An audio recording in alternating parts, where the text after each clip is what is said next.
it's me, Sam B. Listen, big tech has had a huge impact on society. YouTube has changed the way we use video, Google has changed the way we learn information, and Facebook has completely revolutionized the way our uncles are racist.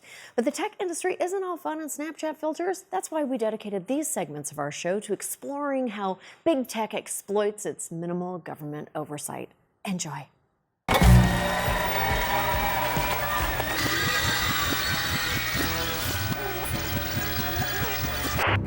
It's almost 2020, which means it's almost time for another election, which means fake news. And if you thought the last round of fake news was bad, LOL, wait till you see what's coming next. Deepfakes. Deepfakes are videos created using artificial intelligence and deep learning to make things like this Steve Buscemi-Jennifer Lawrence mashup. This was very, truly surprising for me. Ah, kill it, I hate it. Where did deepfakes come from? In 2017, a Reddit user named Deepfake popularized this technology by naturally creating porn, which swapped people's faces. Okay, they would take celebrities and face swap Yes. with a porn star. Yes. Behind every new technology, there is someone trying to have sex with it. Good for us. I'm proud of us. Should we just put like the porn people on climate change? Absolutely. Look at that big juicy eye of the hurricane. Would you like to fuck that? Huh? Honestly, we deserve to die. Anyway, for more on deepfakes, I sat down with the guy who made this Pete Davidson Ariana Grande nightmare. This has been one of the best years of my career and the worst of my life. Meet the fakening. Is it hard to make a deepfake? Could I make one? You can if you're willing to put the time in. All the software is free and open source. When everyone starts out, they get a free Nicolas Cage starter kit. A Nick Cage starter kit is a real thing that people get? Yeah. When you go to download the software for the first time, there's a link to a Nicolas Cage face set.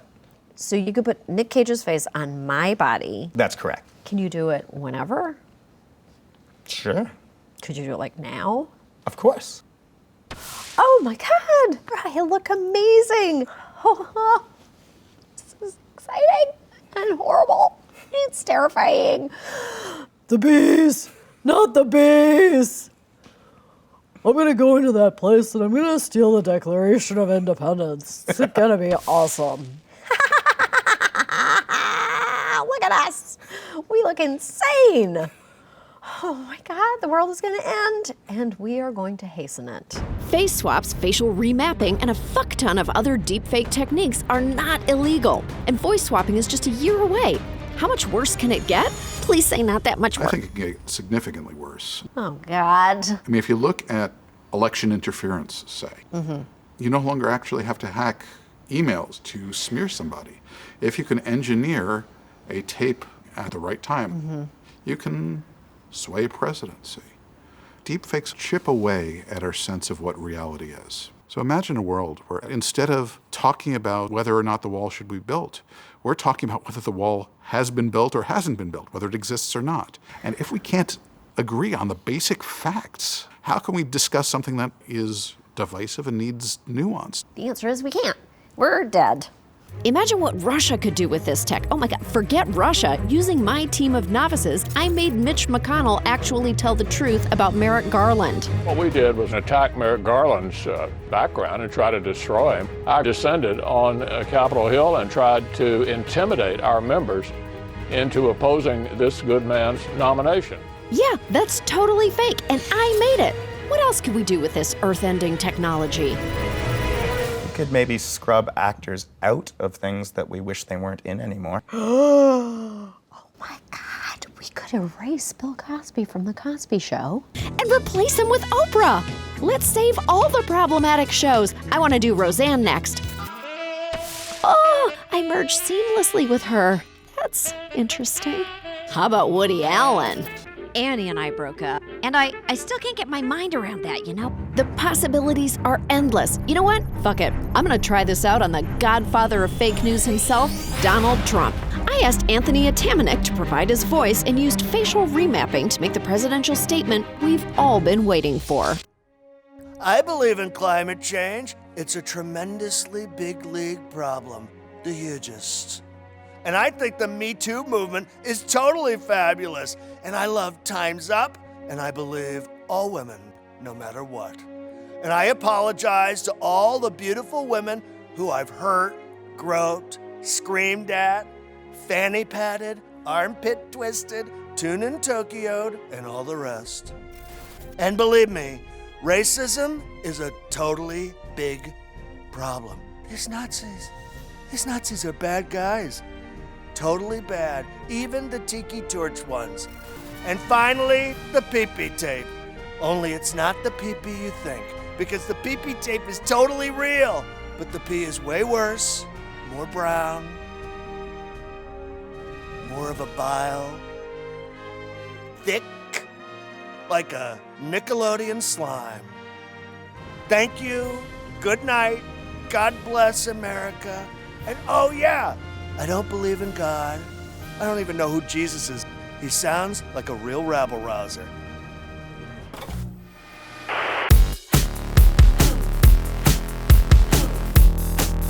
The world can seem like a pretty dark place right now, so you'll be happy to know that someone is doing great. Facebook! What data user scandal? Facebook just keeps growing. It now has 2.2 billion users worldwide. During the first 3 months of the year, Facebook's users grew 13%. Yeah, but that 13% bump was just from all the senators signing up to find out what Facebook is. Or maybe they're doing so well because Mark Zuckerberg is genuinely devoted to fixing things. It was my mistake, and I'm sorry. I started Facebook, I run it, and I'm responsible for what happens here. I believe him. That upgraded sincerity algorithm is really convincing. I don't know, maybe Zuck really does want to make Facebook better. The problem is that everything about the way he built Facebook makes a simple fix impossible. Scraping personal data has been Zuckerberg's business model even before Facebook was Facebook. Before Mark Zuckerberg launched Facebook, he created something called Face Mash. Face Mash used photos of Harvard girls and then asked users to choose the hotter person. Zuckerberg hacked into the school's computers to collect images of students. Obviously, people felt mocked or exposed, and it was one of the first big experiences that Mark had with the privacy issues of the masses. And what he learned from that experience was, shrug, me like money. He also learned that if you want to abuse users' data, all you have to do is apologize. And apologize, and apologize. Why did the founder of the hugely popular Facebook website apologize to millions today for invading their privacy? The founder of Facebook was trying to save some face today by saying, "I'm sorry." He confesses that the website's complex privacy controls are just too much, and he pledges to do better. Facebook has come out and apologized. Mark Zuckerberg posted to the Facebook blog, quote, "I am the first to admit we've made a bunch of mistakes about privacy." Zuckerberg has posted 25 times in Facebook history. 10 of those are essentially apologies. This was a major breach of trust, and I'm really sorry that this happened. You know a man has fucked up when he's forced to apologize as much as a woman. But while they apologized in public, Facebook didn't actually give much of a shit about solving privacy issues, according to former Facebook operations manager Sandy Parakilas. I had been the main person who was working on privacy issues. It was a real hornet's nest of problems because they were giving access to all this Facebook data to developers with very few controls. Did you bring this to the attention of the higher-ups, the executives? Yeah, a number of folks, including several executives. They prioritized the growth of users, the growth in the data they could collect, and their ability to monetize that through advertising. Okay, but privacy is not gonna pay for your life-size foosball table. They just have a really fun work culture. It's like they work hard, but they also play hard. Now, I don't think it's entirely fair to say that Mark Zuckerberg doesn't care about privacy. I mean, he did buy 4 neighboring houses to protect his own, and he uses those houses to throw some crazy parties. But it hasn't stopped Facebook from strip mining the world's personal data. It reads Facebook messages. If you have an Android, it can save your call and text data. Even if you've never used Facebook, you may still have a shadow profile that they created based on information your friends unknowingly shared. Shadow Profile is also the name of my tasteful independent Cinemax movie. They are also great at providing a nurturing environment for hate. Facebook's community standards are often nonsensical, and even when they're not, human Facebook moderators get to interpret these standards. And you know how awful humans are, which is how posts like an event encouraging motorists to run over Black Lives Matter protesters were allowed to stay up. But don't worry, Facebook moderators did take down dozens of posts that said men are scum. So at the least, some people's feelings aren't getting hurt. Now, I'm pretty sure that Facebook's community standards are just a guy wearing a shirt that says, "You do you, bro." Ads can also capitalize on hate speech. Facebook under fire.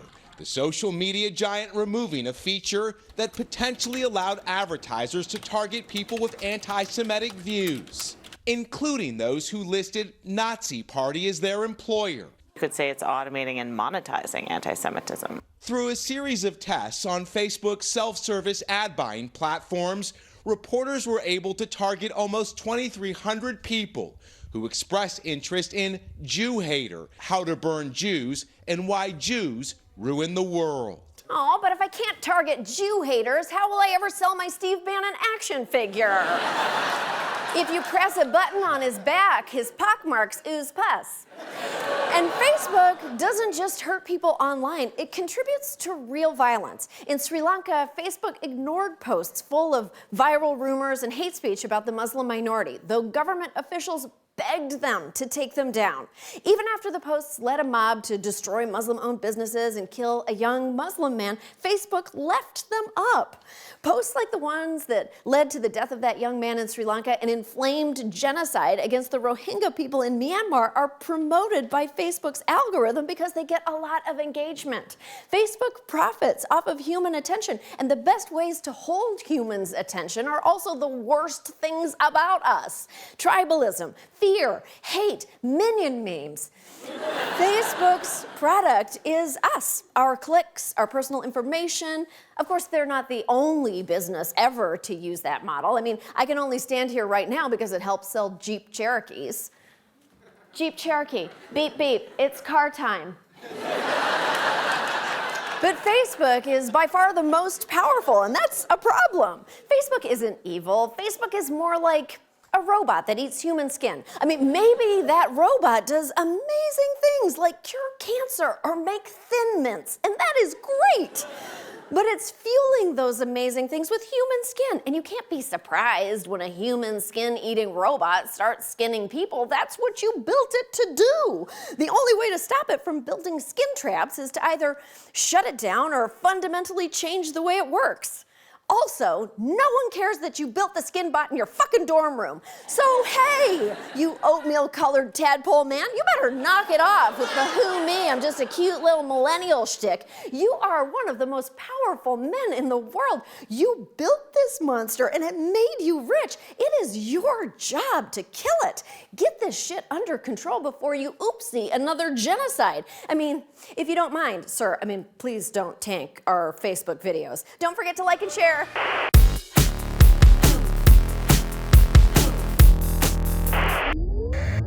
If this year is any indication, the Black future is gonna be sick.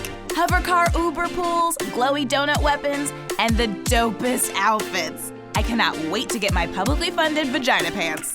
So I went to talk to 2 experts to find out just how awesome our future's gonna be. Black Panther told me we're gonna have a bright future for Black people, with Vibranium, with Michael B. Jordan. Wow, no.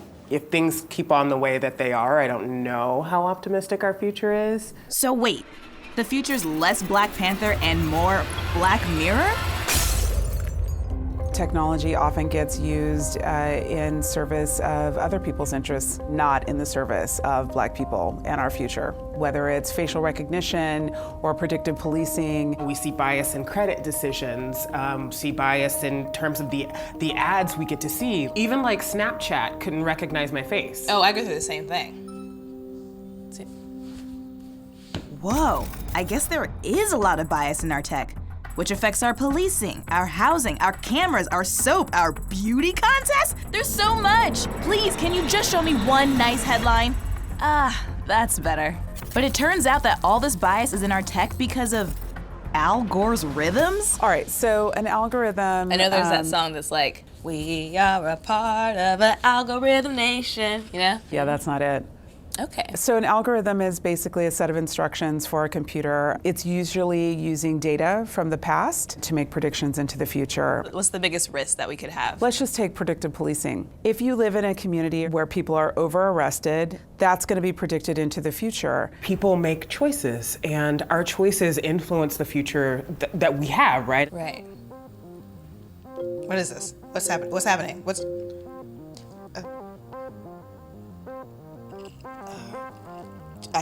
Do I have to? Okay. And bias is worse when the tech designers have racial blind spots, which is often, given that the industry is as white as, well, Al Gore's rhythms. Most artificial intelligence and AI is not in the hands of black people. If black people were in charge of predictive policing, instead of pointing it at grandma's neighborhood, we might point that technology at, say, Wall Street. And I feel like we know that we can predict a lot of crime is going to happen there. And the systems that technology is embedded with are systems that are biased. So because humans can have racial bias, our technology can have racial bias. Absolutely. In that respect, we're a long ways away from Black Panther. Everything you said sucked. I mean, it's very smart, but it sucks. Now that I learned the truth about our technology, I couldn't help but see our entire world differently. Algorithmic bias means all our technology could be racist. I hear a black woman existing. Calling 911. Delivery for Sasher Samantha. Damn delivery drones. You're very articulate. Looking for some hope, I headed to the offices of Jessica O. Matthews. Her startup, Uncharted Power, began by inventing everyday objects that could generate electricity, which she's doing right now, in heels while wearing an Armani jumpsuit. Okay, there's no way she's human. I do need to make sure that you're not a robot. Do you mind reading this CAPTCHA? I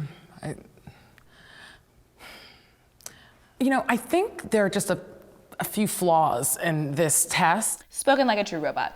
Could this robot be one of the good ones? We have an opportunity to create the world that we want. If they are planning for a world where black people don't exist, that's gonna be a real boring, bland-ass world. I mean, can you imagine a world where Beyonce isn't still killing the game? Oh my gosh. She's right. It's about envisioning ourselves at the center of our future. We don't need Bilbo. We can create our own, what should I call it? Black later on in timeism. Yeah, Afrofuturism. Afrofuturism? A reimagining of the future with black people, society's most marginalized people, at the center. And it turns out that centering diverse voices isn't just good philosophy, it's also good business. Hear that, tech bros? Racism is stupid for 2 reasons. Diversity isn't a charity thing, it's an economic thing, right? One thing we can think about is giving money and power to people who don't traditionally have it, to black and brown entrepreneurs. Yeah, because we have Black Girl Magic. We do have Black Girl Magic, but we also need Black Girl money, and yeah. Black Girl power, right? Yeah, maybe we should start investing in black women rather than black turtlenecks. I think black women are often at the epicenter of these calls for change, even in big tech. I think that we're starting to have critical conversations about the technology that we build and the impact that it has on folks who are already marginalized. Black women, we just don't quit. We know that the world will be a better place if we keep doing what we're doing. So I feel super hopeful. I think the whole Black experience is about hope. That's right. If people will just get the hell out of the way and let amazing black women lead, we might have a bright future after all. Oh. Shazam! I'm from the future! Are you here to tell us how good it is for black people in the future? Well, Green Book 5 just won Best Picture, so we still have a ways to go. And now it's just about white guys driving each other. But the outfits are cool, huh? Yeah. Now I'm going back to the future. Can you still see me? I don't remember how I got in, so I'm just gonna take a lap around the building.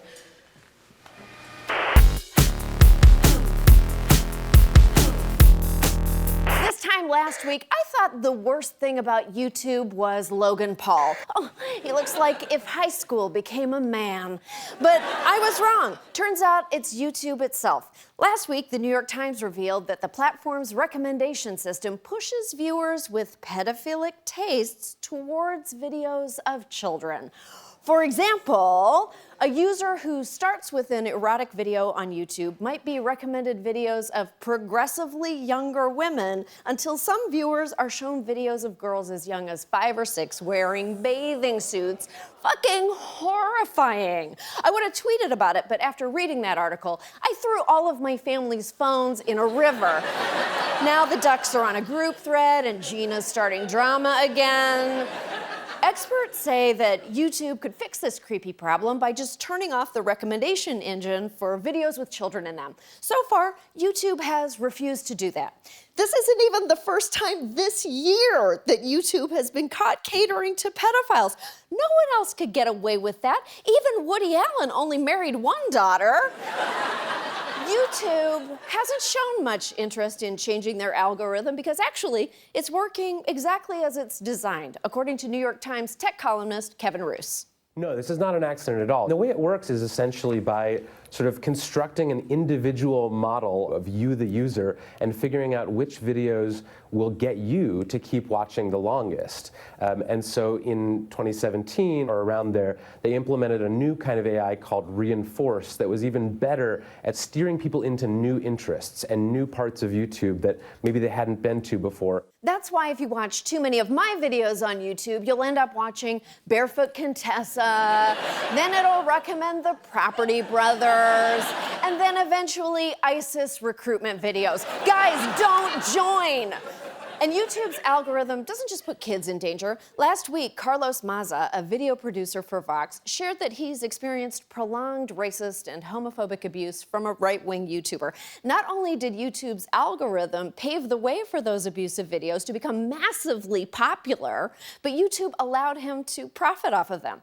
Of course, YouTube pushed those videos. Controversy drives clicks, clicks inspire more content creation, and the more videos you make, the greater your visibility and monetary reward. When YouTube was made aware of the harassment against Maza, they did what they do best, basically nothing. In a tweet, Carlos Maza, YouTube says that they conducted an in-depth review of the videos that were flagged to them. They say that what they saw was clearly hurtful, but the videos do not violate their policies. Oh, that is a shame. If only YouTube had a policy against hurtful content. Specifically, and I mean, it would be crazy if this existed, a policy against content that makes hurtful and negative personal comments videos about another person. Oh, that's right, they do. But instead of enforcing that, they simply demonetize Maza's harasser's channel, which forbids the user from getting a cut of the ad revenue. They're not kicking him out, they're just cutting off his allowance. Oh, talk about LGBTQ allyship. Yes, YouTube, just keep all that homophobia money for yourself. But there are lots of other racist and homophobic channels on YouTube, and not all of their victims have Carlos Maza's platform. Most of YouTube's fucked up culture war is taking place on the margins, and it pays to be there.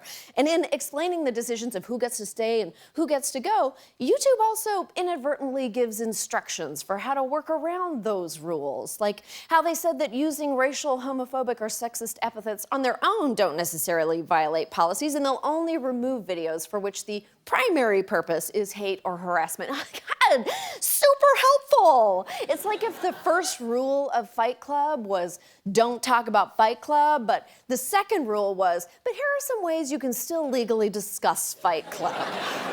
YouTube won't proactively address the problems of their algorithm for one reason. Their business model depends on it. And as long as they keep making billions of dollars from gross shit, they have no real incentive to change. In fact, YouTube's employees raised concerns about the false, incendiary, and toxic content online and even made suggestions about how to curb it, but they each got the same response: don't rock the boat.